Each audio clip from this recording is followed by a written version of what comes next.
बिहार में सड़क बनाकर कोई एहसान नहीं कर रहा।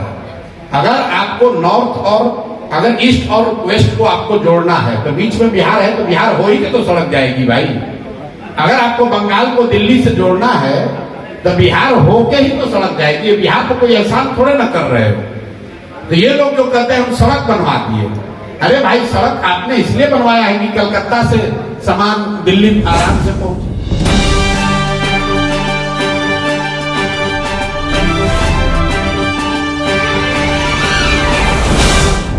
आदरणीय प्रशांत किशोर जी का अपनी पूरी टीम की ओर से हार्दिक अभिनंदन करता हूं, स्वागत करता हूं।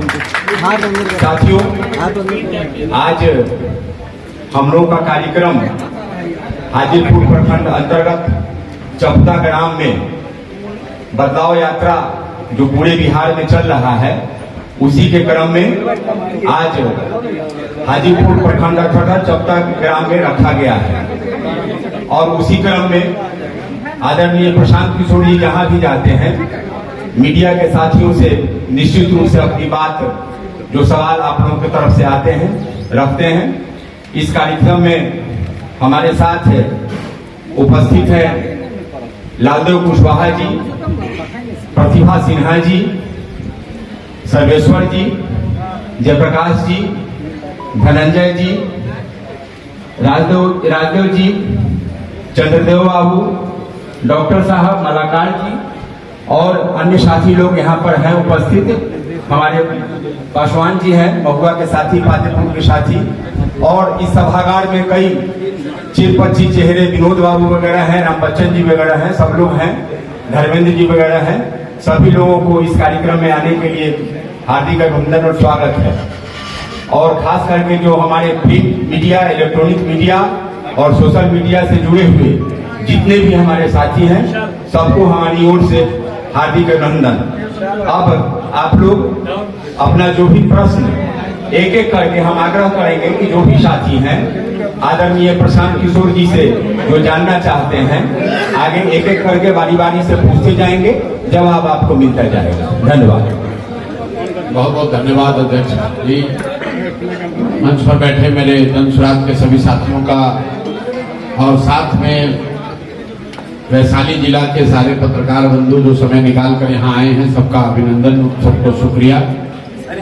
जैसा कि अध्यक्ष जी ने बताया, आपको पहले से भी जानकारी है, बिहार बदलाव यात्रा, बिहार में संपूर्ण क्रांति का नारा जो लोकनायक जननायक जयप्रकाश जी ने आज से 50 साल पहले दिया था, उस नारे, उस आंदोलन के बाद देश के कई हिस्सों में सत्ता भी बदली और व्यवस्था भी बदली। लेकिन जिस आंदोलन का जन्म यहाँ बिहार की धरती से हुआ था, वहाँ ना सत्ता बदला है ना व्यवस्था बदला है, वही स्थिति 30-35 साल से बनी हुई है। वही चिर परिचित चेहरे, अलग अलग कलरों का झंडा और बैनर लगाकर वही लोग जीत रहे हैं। पिछले 30-35 साल से सिर्फ 1200 परिवार के लोग ही बिहार के विभिन्न चुने हुए प्रतिनिधि के तौर पर विभिन्न दलों से जीतकर शासन कर रहे हैं। और बिहार की स्थिति जो आज से 50 साल पहले थी, करीब करीब वही स्थिति अभी भी है। आपको सड़क, बिजली, नई बिल्डिंगें दिख रही होंगी, लेकिन आज से 50 साल पहले भी देश का सबसे गरीब और पिछड़ा राज्य बिहार था, और आज भी देश का सबसे गरीब और पिछड़ा राज्य बिहार ही है। तो इसको फिर से जो 2-2.5 बरस से हम लोग प्रयास कर रहे हैं, सिर्फ ये नहीं बता रहे कि बिहार में क्या परेशानी है, बल्कि उस परेशानी से निकलने का रास्ता भी बता रहे हैं और लोगों को साथ में इकट्ठा करके उस रास्ते पर चलने के लिए एक नया विकल्प भी बनाया है, जिसका नाम जनसुराज है। आज जनसुराज दल के तौर पर मैं आपसे ये साझा कर सकता हूं विश्वास के साथ कि सक्रियता के नाम पर लोगों में आपस में वाद विवाद हो सकता है, लेकिन दल के संगठन के तौर पर बिहार में जनसुराज सबसे बड़ा दल है। 1 करोड़ लोगों ने इसको मिलकर बनाया था और उसके बाद करीब करीब हर महीने 2.5 से 3 लाख रुपए, 10 रुपए देकर 2.5 से 3 लाख लोग अपनी प्राथमिक सदस्यता का शुल्क देकर इस दल को ज्वाइन कर रहे हैं।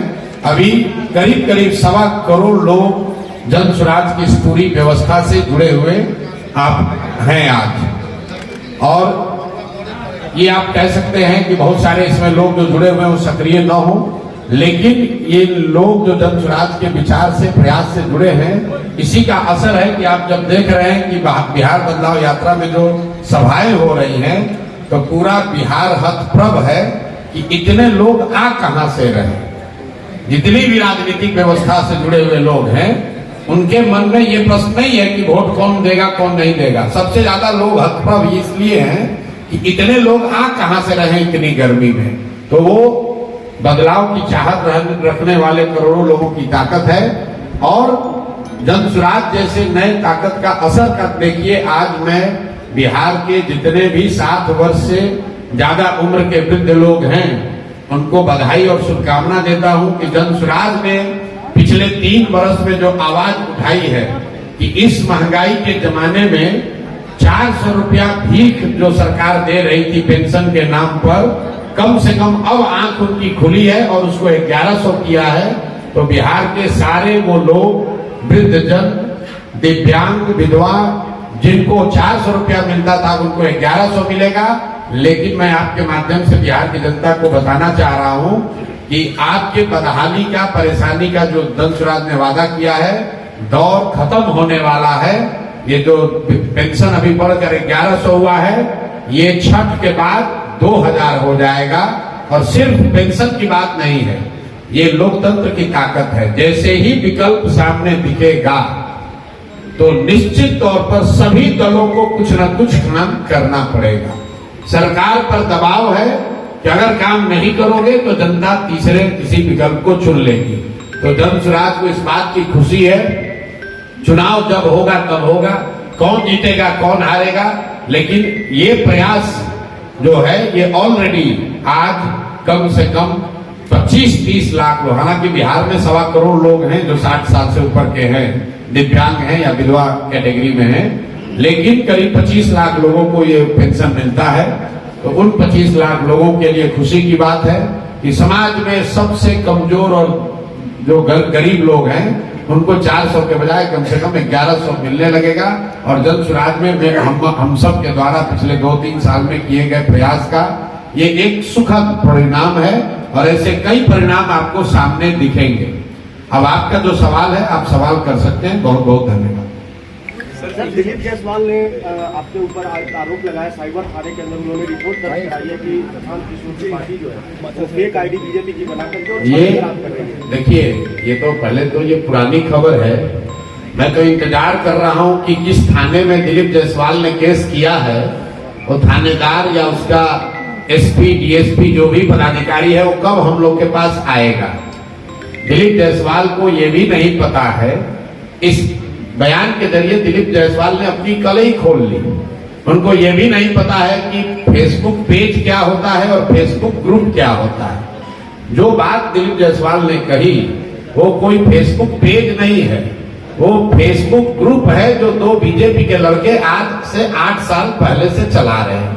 और आप लोग सब डिजिटल मीडिया को समझने वाले लोग हैं, ग्रुप में कोई जाकर कुछ भी लिख सकता है। पहली बात तो इस आदमी को तो इसकी जानकारी नहीं है।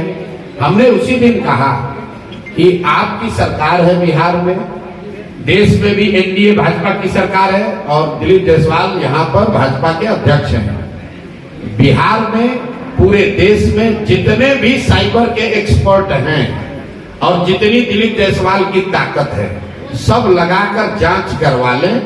अगर एक भी गलती कहीं पाई जाएगी तो हम पूरा ये अभियान ही वापस ले लेंगे।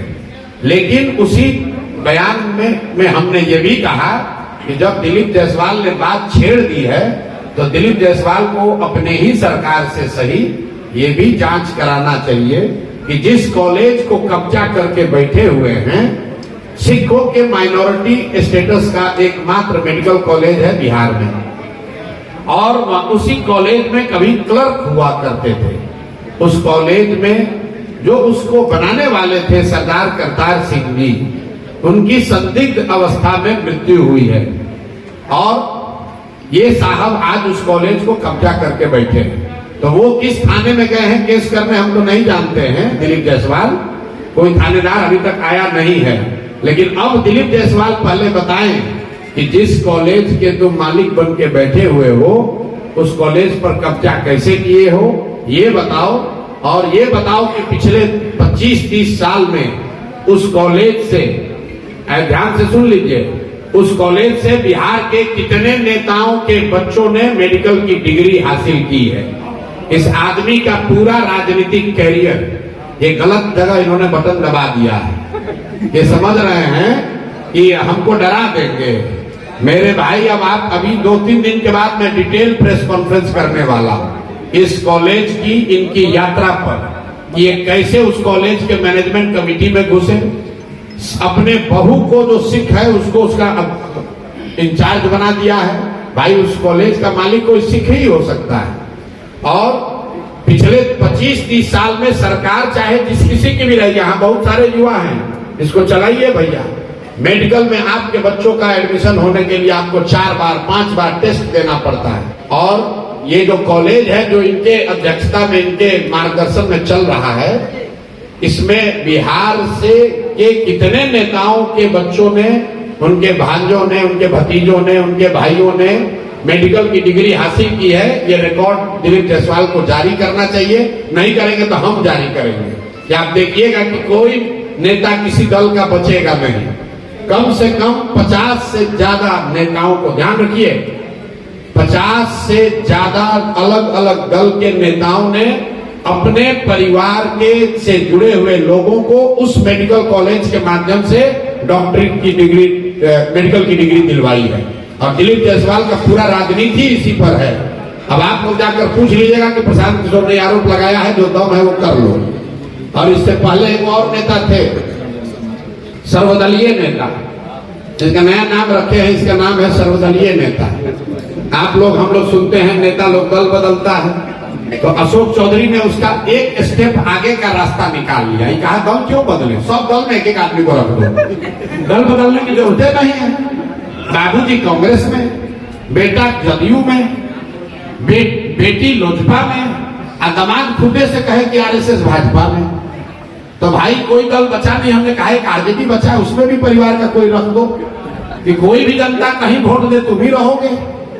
तो ये 3 वो जो नेता है, ये दिलीप जायसवाल भाजपा का यहाँ अध्यक्ष, ये बताएं कि मेडिकल कॉलेज जिसके ये मालिक मुखिया बने हैं किस आधार पर वहां पहुंचे, करतार सिंह जी के साथ क्या हुआ, और उस मेडिकल कॉलेज में पिछले 25-30 सालों में कितने बिहार के नेताओं के परिवार से जुड़े हुए लोगों को मेडिकल की डिग्री दी गई। दूसरा, ये सर्वदलीय नेता अशोक चौधरी, ऑलरेडी मैंने कहा है कि इस आदमी पूरा बिहार जानता है कि इन्होंने टिकट खरीदा है और ये मानहानि का मुकदमा किए हैं, तो यहां से लेकर सुप्रीम कोर्ट तक लड़ाएंगे। आजकल भागे भागे फिर रहे हैं।